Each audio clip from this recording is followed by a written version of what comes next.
So, hello. Once again, I'm back on my not so old and sadly not so new Lenovo Legion 5 Pro. Once again, running KaOS Linux, an independent Linux distribution. More on this very soon. And as always, once again, I'm streaming and recording locally. Today, I'm streaming on the Kick service. So, let's see the system's information. Through the GUI first. Like this, about. And as you can see, I'm using Noctalia Cell version 4.6.7. According to the item there, it says that it has an upgrade for me, but I will skip it for now. Anyway, the rest of the system information are below here. And you can pause the stream or later on the video on my YouTube channel and just take a good look on your own pace about the system's information.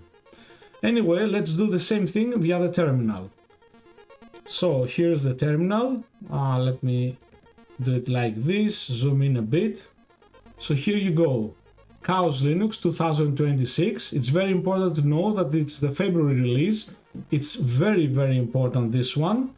And as you can see, I'm using the machine, the Lenovo Legion 5 Pro, in its native screen resolution of 2560 by 1600 at 165 Hz. However, I'm streaming and recording at full HD 25 FPS. And as you can see, the system has an AMD CPU Ryzen 7 5800H and NVIDIA RTX 3070 mobile graphics or Max-Q if you prefer. The system also has 16 GB of RAM and 1 TB of SSD storage. Anyway, this is the system information. And today I'm trying this new setup about my OBS Studio that I would like to, if it will work, because yesterday the first stage of the experiment, it was successful. So today it's stage 2, and if this will be successful as well, then I will have one more stage to complete, and then I will know what to do in the future regarding my OBS Studio situation, regardless of the Linux distribution. So in the future, one of my goals on every distribution is going to be to have this setup for my OBS Studio. Exactly one and the same. Anyway, let me show you at the moment my OBS Studio settings, which I forgot to do yesterday, but basically it's the same thing. I just streamed on YouTube Live yesterday. Anyway, this is it. I'm using the video encoder for streaming and recording, the same encoder basically, the hardware NVIDIA encoder H.264 for the stream and the recording. However, of course, the settings are different.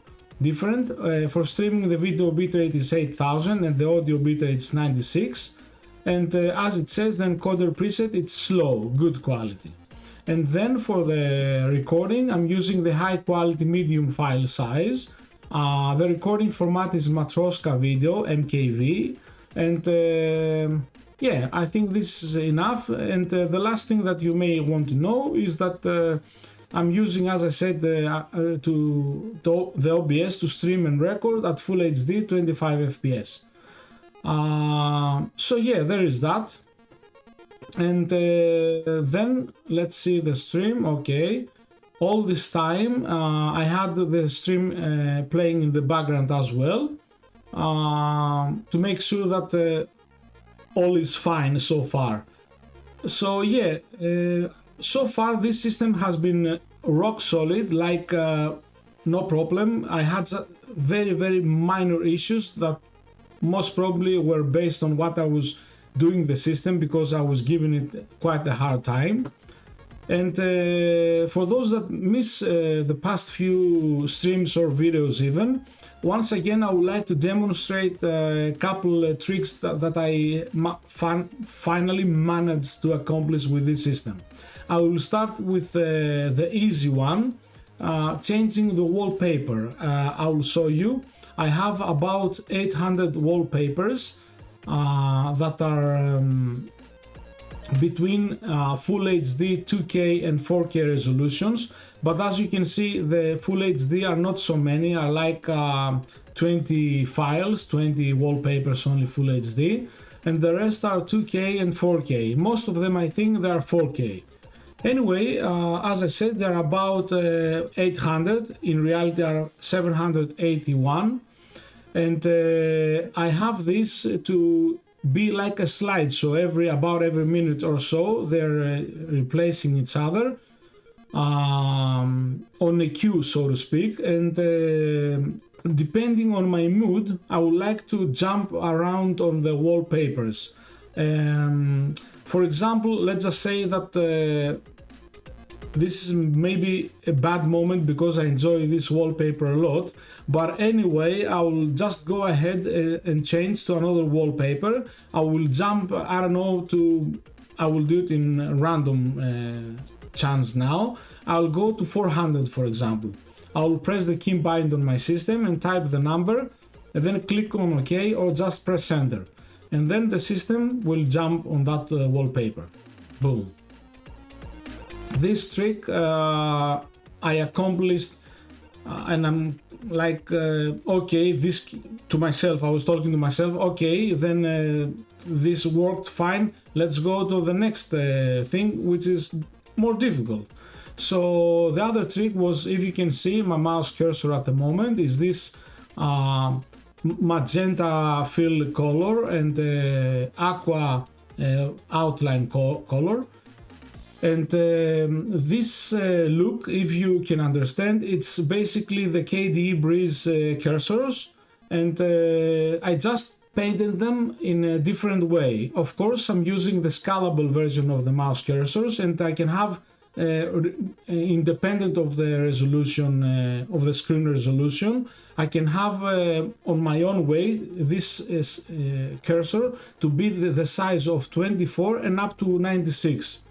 Anyway, this was the first trick, that I wanted to have multiple sizes on the cursors, and at the moment I think it's 48 the size of this cursor. Anyway, the trick that I wanted to accomplish is to be able to change the cursors, at least that.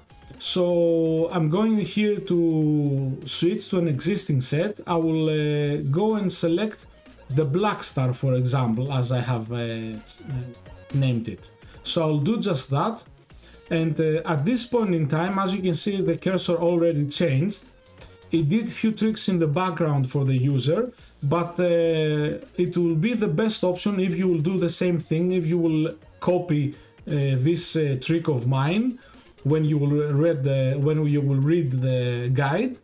As I advise here everyone, is to restart the Niri Noctalia session for full effect, because you may run across an app that will not respect this change.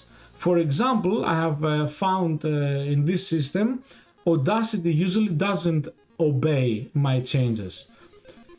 For some reason today, no. You see, here is black star and here is my previous cursor. So yeah, or below down here. I know why this is happening, but it doesn't matter. In order for this to go away, you have to log out or restart the system. Usually in my guides, I mention that you should be log out or restarting anyway, so you will be safe. Anyway, this trick, going to this trick, you can also rename an existing set or remove an existing set or create a new one. And this is what we are going to do now. We are going to create a new one, okay? Let's give it a name. I will call it live stream, like this, for example, live stream 2, because I already have made one called live stream. I will call it live stream 2. I will use the color picker now to decide the colors. I will go for this purple, and then for the fill color it will be this purple, and then I will go with this magenta for the outline, and let's just see how it will pan out. The system already is working its magic behind the scenes. You can keep working with the system, no problem whatsoever. And while we wait for the cursor to be completed, the new cursor set, let's just go to the KaOS Linux distribution web page, because I have this very important message for you.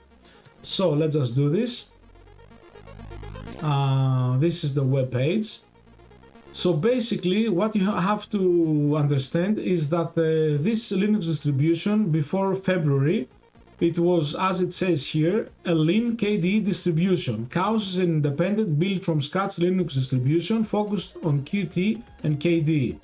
However, if you will go to the news part of the website like this, then you will read these new articles here. One was made on February 15th and the other was on February 19th. And this is the most important thing that you have to understand. KaOS presents a February ISO with a complete change from what you expect from this distribution. You will not find Plasma or Kwing on this ISO, though KaOS has always been a KDE Plasma only distribution. Instead, you will find a Niri Noctalia based system. This is very important. So if you are a fan of KDE Plasma, then you will not want to use this distribution. In my opinion, this will not be a wise decision. You should give this a go, in my humble opinion, of course. Anyway, and the other important thing that you need to understand is that System D in the future of KaOS is this. The announcement of KaOS 2026 February seems to have created a lot of questions regarding the possible move away from System D. Since that announcement did not go into detail, this post will try and clarify the situation, and goes below and explain what happened exactly. So anyway, these are very important things for someone to understand, and besides the politics and all that, trust me, this system, at least for the majority of the people out there, is a pleasant surprise. It will be a pleasant surprise. It will be a rock solid surprise. And I cannot attest or put, my name on the line regarding the gaming stuff. But as far as Final Fantasy XIV that I have tested on this system, it's like no problem at all. So yeah, the new mouse cursor is alive and kicking. As you can see, it's the purple fill color inside and the magenta color on the outside. Magenta, yeah.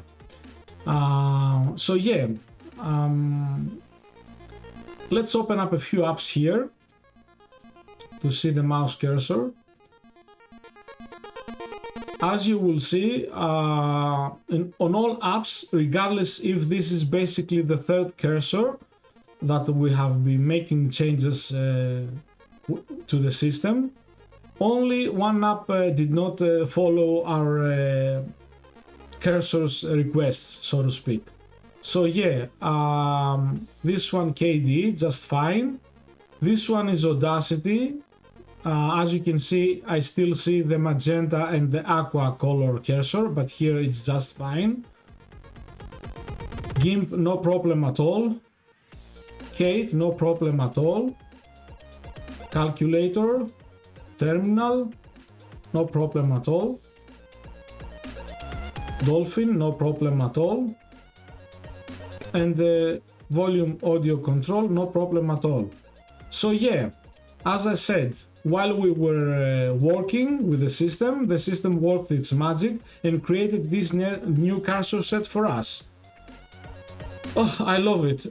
Just by accomplishing this thing, and while I'm doing all this stuff, like with this system, I mean, I have only positive things to say for this system, and especially if you are a new user and you like to customize your system, you will still be just fine, because the system settings are very, very easy to understand, and very easy if you made a mistake to go back and make it as it was before.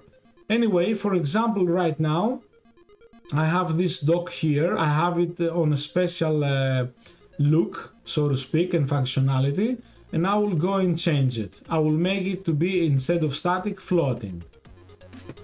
It just restarted the panel system by itself, and boom, I have my new dock here.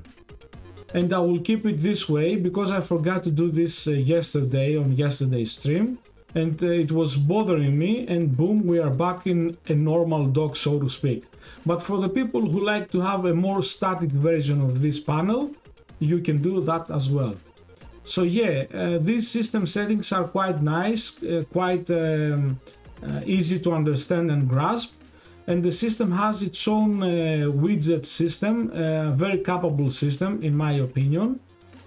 So yeah, everyone, regardless if you are a new user or an experienced user, just give the system a try. And perhaps the most difficult thing for you to grasp and understand is this workspaces thing and the horizontal way of opening apps. I will do it again. So if you will see, I will try to open apps, and as you can see, they will move to the side like this. And the thing is, at first it may be jarring for you, but after working a bit with it, I mean, even myself, after a few days, I like this a lot. It's like, in a sense, it makes more sense than having just one screen and have multiple apps on top of each other, so to speak, floating. But even if you want that, this system covers that as well. For example, I can grab this window here with the keybind and make it into a floating window. But yeah, I think if you will work like this, it makes more sense. I know it sounds strange, but at least for me it made sense. Anyway, I will close the apps once again. I don't want to drag this any longer. I think we are done here.